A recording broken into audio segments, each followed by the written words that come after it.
This is the Mallard Doserless Conversion Kit. It will turn your Mazzer Mini or Mazzer Super Jolly into a grind-on-demand, low coffee retention system. It has three assembly parts. There's the platform, this is the spout, and this is the bellows.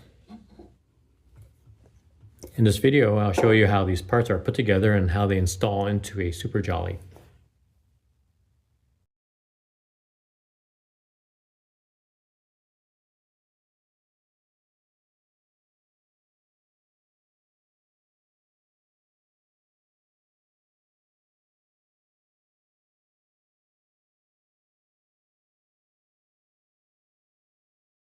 This is the Mazzer Super Jolly.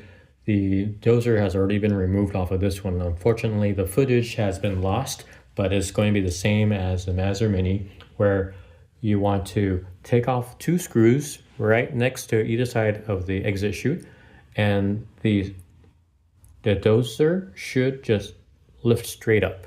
It might be stuck to the gasket a little bit, so you can try tilting it forward a little bit and then lifting it up. Normally, I don't have it on here, but there's normally a little puck made out of metal, and that's where the dozer sits inside of.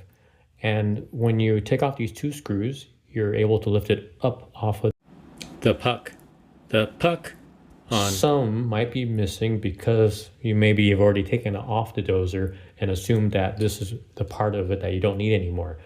The conversion kit does utilize this, and I've included a free 3D printed version of it in case you don't have the original. If you do have the original, that'll work with that. But there's a free included set as a sparing just in case, so you don't have to delay your process.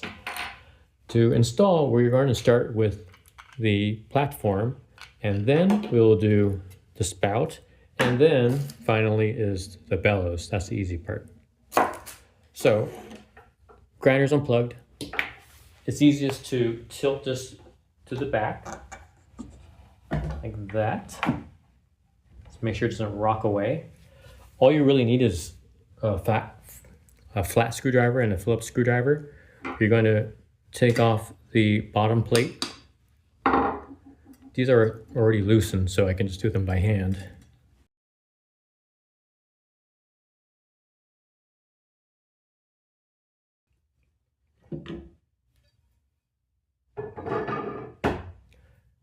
Okay, so normally there's a portafilter support here, and you would just need like a flat screwdriver to unscrew that, and there's retaining nuts on the bottom of here that you would have to hold still. On my kit, you would only need a screwdriver because the retaining nuts I put into I'll call this a nut bar. It's spaced out exactly the amount you need, and all you have to do is just kind of hold it in there until it'll start to thread in. So we just stick that on top. You might have to make a little space for the screwdriver. Lift that up, move it up out of the way a little bit. Drop in your screws, mash it up into the hole. We're going to take our nut bar, the smooth side faces up.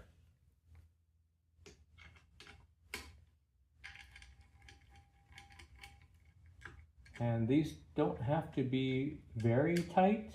They just need to be snug because these are nylon lock nuts. So that means during vibration, they won't come loose. Just get them in there so they feel secure. And if it's done right, you should have no gap on that sled. All right, now we can put the plate back on.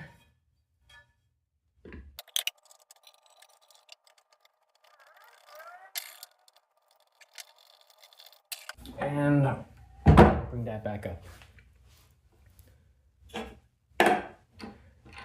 Next, we're going to put in the puck. The puck will face this direction and down.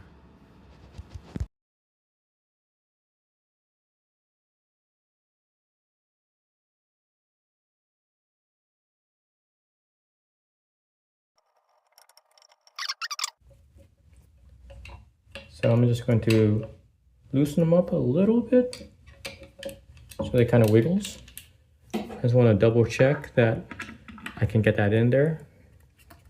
Feels good. And to lock that in place.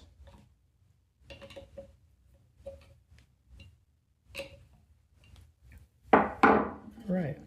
Then this will slide down.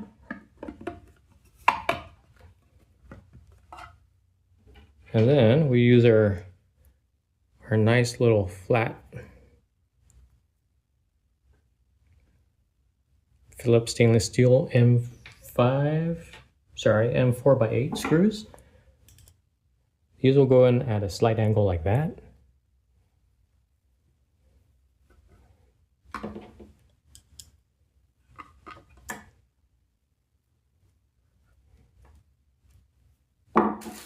And then the bellows will just press fit, just like that.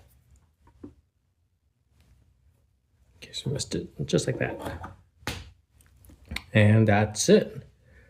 If you want to make an adjustment for a portafilter, you can lift this out, raise it up,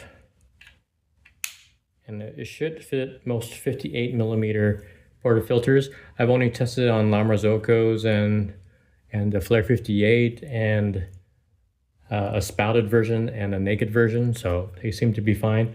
You can bring this down lower if you're going to use a little, like a little container to hold coffee and pour it into later. This can go all the way down if you need that much space, but you probably don't. And the nice thing is you don't need a screwdriver to make it this. You can adjust this on the fly. Oops, I went past its limit. Get that back on there.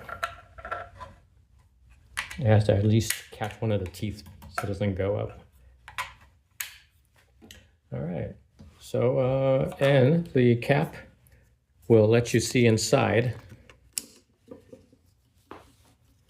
So you can get a brush in there to clean out any extra coffee if you feel like it needs a little cleaning.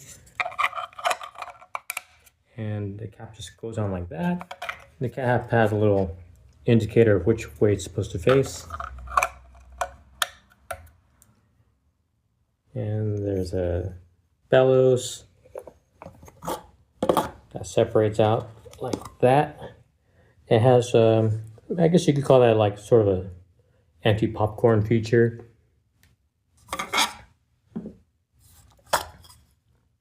So like the coffee beans, if they start bouncing around, they won't jump out too much, but kind of.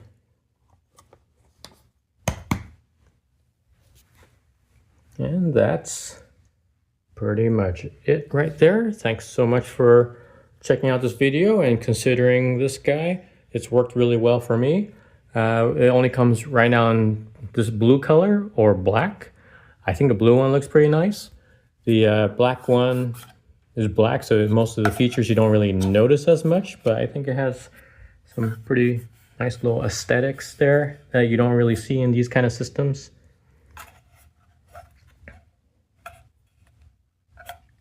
Very easy to assemble, very easy to clean. I think it took me less than 10 minutes. And well, I had the dozer already uninstalled, but it's not that hard to do. And that's it. Thank you for watching.